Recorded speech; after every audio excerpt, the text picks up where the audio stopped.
Hey guys, thank you for joining Bless the Budget. If you're new here, my name is Alicia. If you are a returning subby, thank you for joining me today.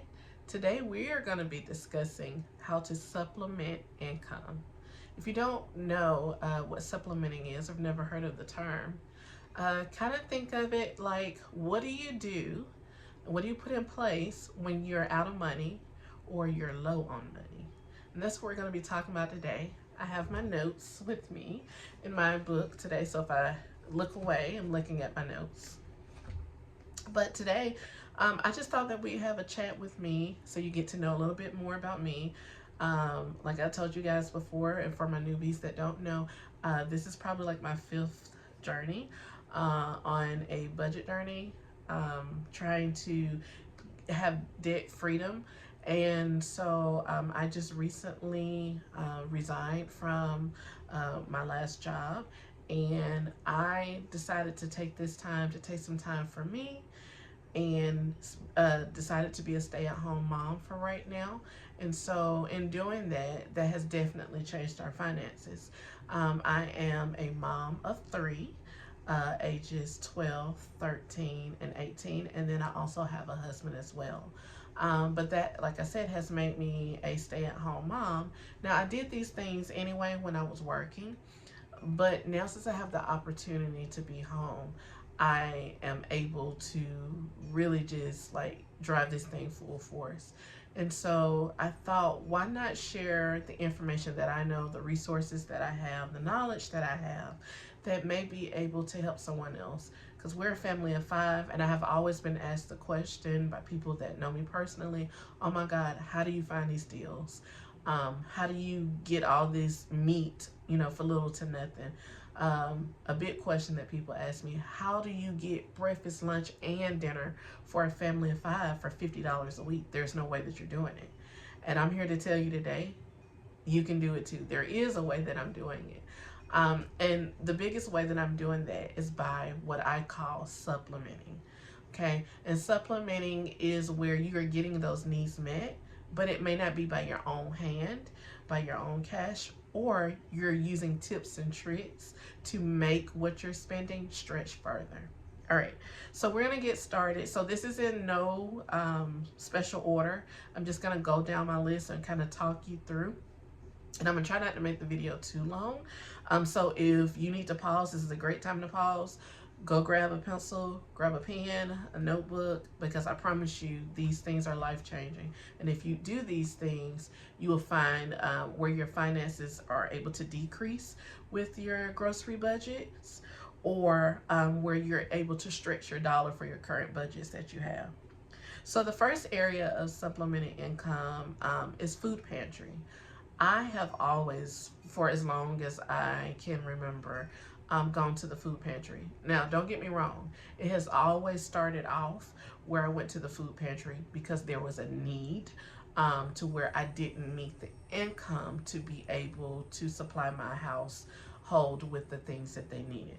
So I supplemented by going to food pantries in my nearby area that would service me in that way. But then over time, I thought, hey, this is good. And I've always had the thought,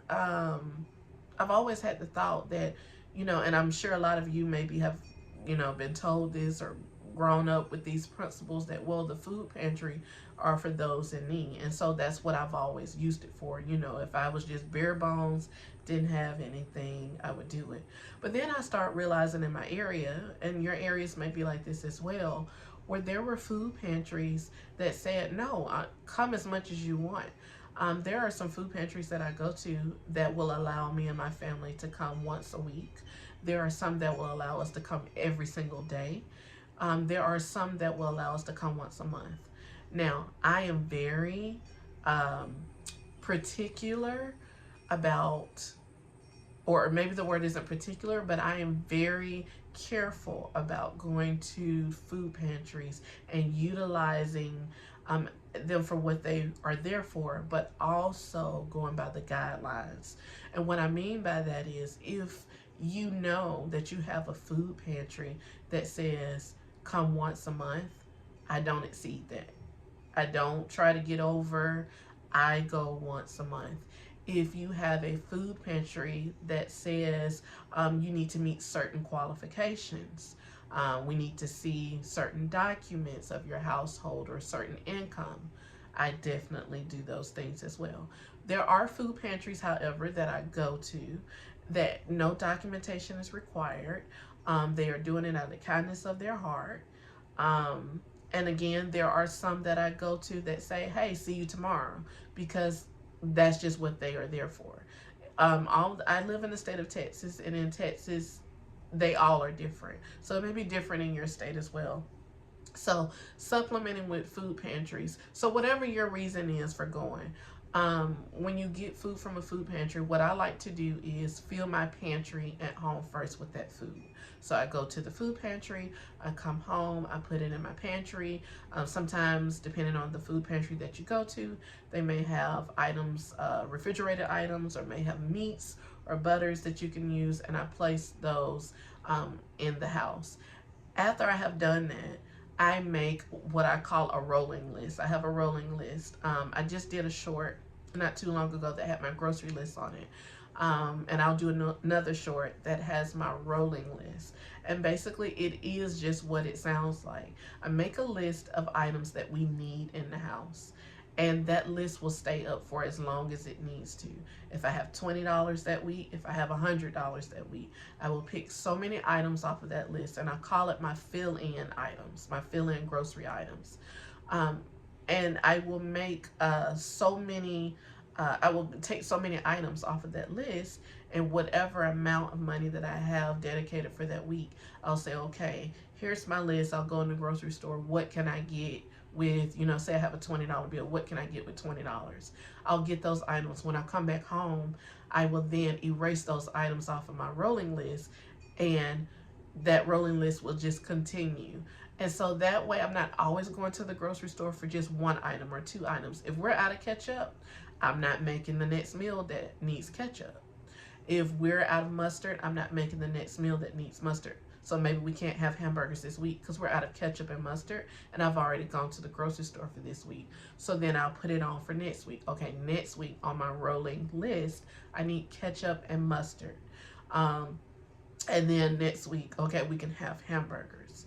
So that's just one idea of how I use the food pantry to help supplement, because that's going to help my budget. So if I do that first, then I get the sales ad and I say, okay, now what are the meals I'm going to make? What are the other things that I need that I did not get from the pantry? And then that way I'm not using, if I had a $100 budget, I'm not using my $100 budget at the grocery store for every single item I needed to make my meals, because I got a lot of my meal items from the food pantry. Another idea when you think of supplementing your grocery budget or your income is utilizing the school. So again, you heard me say that I have a 12, 13, and 18-year-old. So my 12 and 13-year-old are still in school. Here in the state of Texas, they give free breakfast and free lunch to the students. So because of that, I'm not paying for breakfast, I'm not paying for lunch Monday through Friday. They're going to school, they're having both meals. And so what that means is, well, now when I make my menu, I don't have to worry about doing menus for a dinner for Monday through Friday. Excuse me, a breakfast or lunch for Monday through Friday. I don't have to worry about spending any money. All I have to think when I'm planning out my meals is, okay, we need dinner Monday through Friday. And so there, and again, your state may be different, but in the state of Texas, they do not charge at majority of the schools, not all schools, but at majority of the schools, they do not have a charge for breakfast or lunch. They are free. And so that way my kids can eat free for breakfast, they can eat free for lunch, so I don't have to worry about making lunches or anything like that. And then when they come home, dinner is ready, especially about me being a stay-at-home mom now. I already have dinner ready. Or if dinner is not ready, I have a quick snack that they can eat while they're waiting.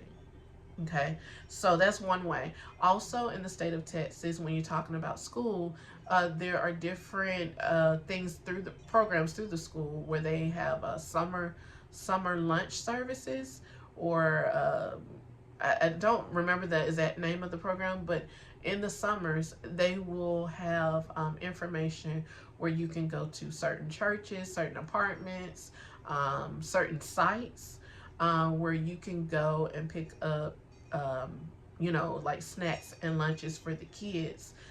Also, where they can go to a cafeteria at a school in the summer and they can eat free breakfast and free lunch. The only thing is they have to eat it there. They cannot, go to the school and take it home and bring it back. It has to be eaten on site. And so I love that, because for a lot of people in Texas, especially like think if you were down to one car, you didn't have a car, or you were down on funds, you could just, most schools are in a neighborhood, so you could just walk, within your neighborhood, not too many minutes away, and know that your kids are going to be able to eat for breakfast and for lunch, and all you have to do is worry about dinner.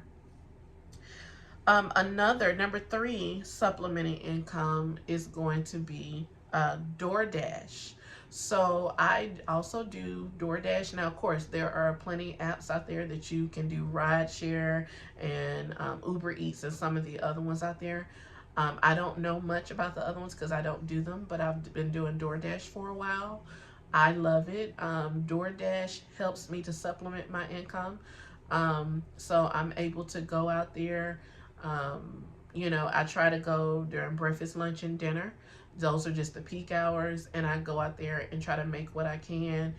And it's convenient, especially sometimes, I'll take the money that I earned from that day and utilize it for gas. Or sometimes I'll utilize and say, okay, I earned $25. Let me go and do a couple of fill-in items for my grocery list. So I love DoorDash for that reason. Also, there is an app called AttaPoll where there are surveys. I will have the AttaPoll information listed in my description below, but AttaPoll is like where you do different surveys and it pays you cents. So some of the cents may be 1 cent, 30 cent, 50 cent. They have some that pays you like $1 and some change, $2 and some change. You click on it and you basically see if you qualify to answer the survey. And sometimes it'll let you go through so much and then it'll say, okay, we have enough participants. But you can just find one that that you can do, and you're gonna click on it, and then after you finish the survey, it'll give you the amount that you chose. And so once you get the amount, it will pay out to your PayPal. I believe you can also go on there and get certain gift cards with the money that you acquire. But I know that it used to pay out at $3. I think it pays out now at $2.50. I've done it in the past, and I do it now too. But I know when I was really consistent with it, that would be a supplement of anywhere from, on the low end, $20 a week to, on the high end, $50 a week. And so I know that seems like such a low amount, but when you don't really have, and you're low on income or have no income, $20 to $50 a week just for playing a game, because they have games on there, or just for doing a survey, that's pretty good. And so what I would do, sometimes I would use it for gas. Sometimes I would use it for just a few groceries that we needed. But a lot of times I would use it to make an extra payment on my credit card. So sometimes I would just, okay, I made $20 this week. I made $10 next week. Well, that's 30.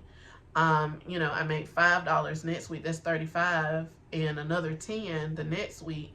That's $45. And so at some point I've paid $45 over, or sometimes I've used it and said, okay, that $45 is my minimum payment to that credit card, and I've paid it that way. So that's just something else. And then Fetch Rewards. A lot of you, I'm sure, have heard of Fetch Rewards. Fetch Rewards is basically an app. And I will put that information in the description below, but it's an app that you can click on, and basically whatever place you decide to shop at, whether that's the grocery store, gas station, whether that's fast food, you take your receipt and you take a picture of it. When you take a picture of it, it's gonna then scan the items, the types of items that you bought. And depending on the types of items, you're gonna get points. Those points then go into a reward bucket. And gets calculated. You can cash them out, I believe, at 10,000 points, which seems like a lot, but you get a lot of points for your receipts. If you have like mostly fast food receipts, you mostly get like 25 points. But if you have like a receipt from, I don't know, Albertsons or Kroger or Walmart, then those are going to be the receipts that's going to give you more bang for your buck. And so I do this. I've been doing this for a while. I do this every single year. I just restart it over. I'll cash out at some point every single year. But I use this, and usually October, November, I will cash it out. And when I cash it out, what I do is utilize what I've been saving all year long, and I put it towards my Christmas gifts for my kids. So again, supplementing. So last year I did this, and I was able to save $150 on Fetch. And towards the end of the month, for some reason or another, I just got really lax about it. So I probably could have made $200, but I've gotten back consistent with it. And so, yeah, I was able to put $150 with what I had already budgeted myself for Christmas. And so I like that. And I was able to get a Visa gift card, but there's been times I've used it on Amazon gift card for Christmas. They have all types of gift cards. So like whatever you're trying to do is pretty much out there. And so, that also is another app. So number 4, we have, manager specials, clearance, and shopping deals. And I'm going to quickly just go through this. But manager specials, you can, if you really know your store, in the morning times, you can, traditionally pick up meats under a manager special. Sometimes they'll have a sticker that actually says manager special, but it's where the manager has marked down certain meats that are on sale or on clearance. Shop your clearance items at your stores. If you don't see clearance items, or I know some people say, well, I don't know, you know, if it's gonna last. Like a lot of times I take clearance items and I cook it that day. If it's something that I planned, maybe I planned hamburgers for this week, or nachos, and they had ground turkey on sale. Well, we're having nachos today, so I can use it up. But what if they had 5 packs, you know, on clearance, and nachos is just today? Well, what about the other 4 packs? Then I would take them and put them in my deep freezer. And by doing that, it would, by freezing them as soon as you buy them, it would save them where they would last much longer until you're ready to use them. And then always shop your deals. So look in those weekly ads, shop your deals, whether it's, you know, buy 10 for $1. Or you have, I know Kroger always has like, buy 5 and then get each one at this price only when you buy 5. And also when you are buying those things, portion out your meat. I did a video not too long ago where you can have that meat portioned. As soon as you come home, go ahead and portion it and put it in your Ziploc bags and then have it ready to go. So those are just a few. I can go on and on. You guys, like I'm telling you, I have been doing this for a while, and I have so much knowledge and information that just has worked for me and my family, that has helped us to be able to save. So I would, you know, I would dare tell you to try this. Try one of the things, one of the options that I gave you for supplementing your income, and see if it makes a difference. I appreciate you guys for stopping by. Don't forget to like, share, subscribe. Definitely share the video with somebody that you know that may be in need, or you know, maybe is in the same boat as you. And you guys, I thank you for stopping by and coming to hear me and chat with me, and I'll see you guys in the next one. Bye now.